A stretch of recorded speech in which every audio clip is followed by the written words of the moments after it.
My next guest is going to be back in action, taking on Robbie Ring. Aries Fight Series 32, July 25th. That is right around the corner. And of course, you can watch that live on Spectation Sports. Happy to be joined by Alexander Riggs here on the program. Alexander, how you doing, man? I'm doing great. Thanks for having me on. Hey, well, thanks for making time, man. Again, fight's coming up here pretty soon. So a fight at featherweight. I know you've primarily fought at 155. What brought you to that decision to move down to a weight class? My coach and I have been talking about it. We think once I get to the higher levels, I'll be a small 155er, so 45 is the better option for us. Okay, that's cool. Did you do like a test cut, or you just felt like, hey, you know what? Like, I'm not cutting a ton to get to 55. 45 is probably in reach.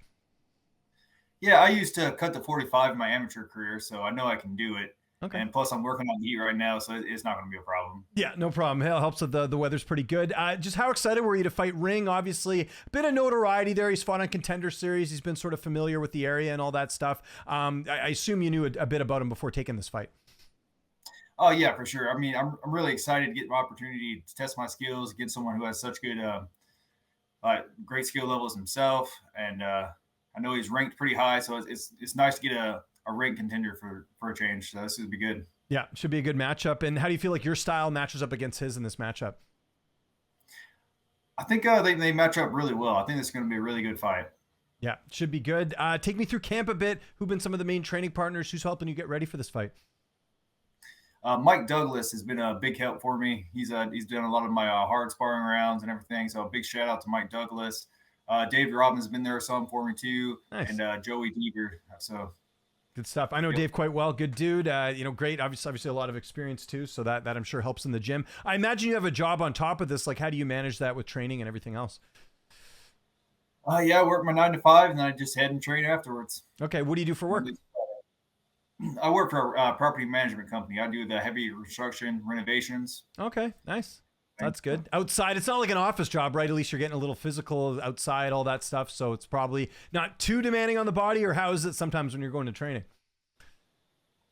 It can be, but I mean, I've been doing this for years, so I'm used to it at this point. Yeah, pretty manageable. And I imagine like they're pretty cool with you, like going to training and fight week and all that stuff. Is that pretty manageable? I assume they're fight fans as well. Most people are.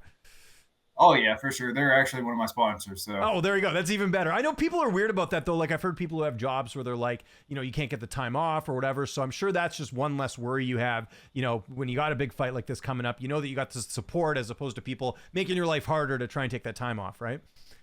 Oh, most definitely. Yeah, and then obviously the weight cut, we talked about it there, going to featherweight. You got experience going there as an amateur. How is that with, having the job? I'm sure you have to meal prep and all that. Like, how do you manage the weight cut while you've got a job and then you're also getting prepped for this fight? I usually just meal prep a lot of it on Sunday. That way I just have it ready to go.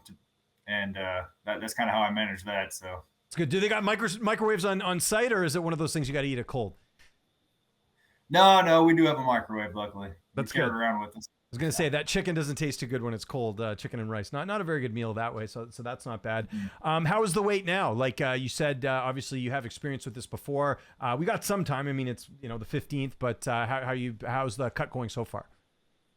So far, so good. My weight is on. It's really good. Okay, it shouldn't be a problem next week. Cool. Any part of you wish you would have done this sooner? Or I guess, like you said, this was more of a move when you felt like you were getting higher up with the ranks, so to speak, right? Yeah, we've been considering it, but I think after this last fight, it's time to move up, especially be fighting better opponents, and now's the time. Yeah, that certainly makes sense. Your corner, what's that going to look like? Who'll be in the cage with you? That'll be Mike Douglas and Ben Harrison. Okay, my coach. There we go. Makes sense. And what's your prediction? How do you see this fight playing out on July 25th? How do you see it unfolding? I think it's going to be a war. We're both really well, so I'd expect fireworks. How important is it too to get good opponents on the regional scene? I know, sometimes it's just whatever you can get. I know there's all types of politics, whether it's fighters turning down fights or difficulty securing opponents and all that stuff. But, Robbie, 8-1 record, fought on Contender Series. Like, what would a win here do, especially a finish over Robbie Ring for your career? Well, I hope it'd get me in the national rankings and help me get my name out there to get recognized by, say, UFC. Yeah. Yeah, for sure. And obviously a lot of implications there. And you sort of have like a blueprint for your career. I mean, you got a number of fights here. I know it's, it's a process. Like I said, there's some politics involved in well too. Like where do you see your career headed, especially with the win here? We talked about maybe getting in the UFC, but also like, are you looking at other organizations as well if those opportunities come up? I mean, if they come up, definitely.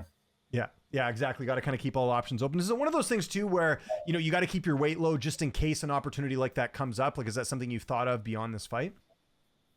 I have, and leading up to this one, I've already, since I knew I was going to go to 45, I've already been managing that, so Oh, nice. I don't think it'll be an issue either. Okay, that's good. Do you get any downtime? Again, you're a busy guy. You got the 9 to 5, you got the training, all that stuff. You got any other hobbies outside of fighting besides punching people in the face? I mean, I always like to go for a good hike if I get the opportunity, but mostly it's I'm just recently married, so Oh, there's that. congrats.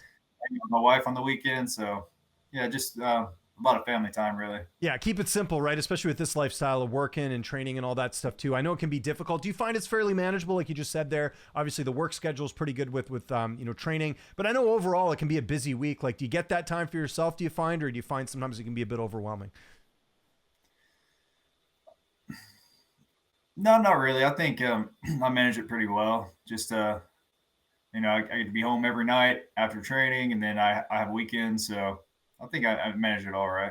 That's good. Any time for like Netflix or anything? Do you get it? Do you squeeze in any of that stuff, or is it just all like you come home from training, you're tired, you got to just get back up for the next day? I just got to get back up the next day. Try Right. to do what I can on the weekends. There you go. All business. I like it, man. That's awesome. And then obviously we sort of talked there about work and everything else. Is Yeah. this like is it somewhat comforting too to know that like for some fighters fighting is all they have. I know you do have to have that that job, but it seems like you got a pretty established career as well. Does that kind of take the pressure off financially, just knowing that this is a job you could do forever potentially, and fighting is something where it's not like you rely on fighting to make a living?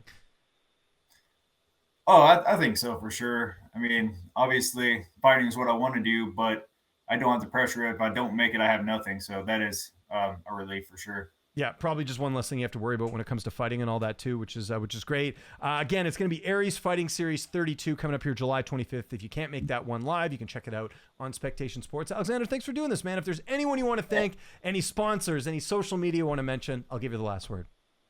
Okay, cool. Yeah, I'd like to thank Rand Property Management. They're a big sponsor of mine. I'd like to thank my teammate Mike Douglas for all the hard work he's put in with me, and everybody at Shield Systems. And big shout out to God. He's everything. Without him, I got nothing. And yep, that's all I got.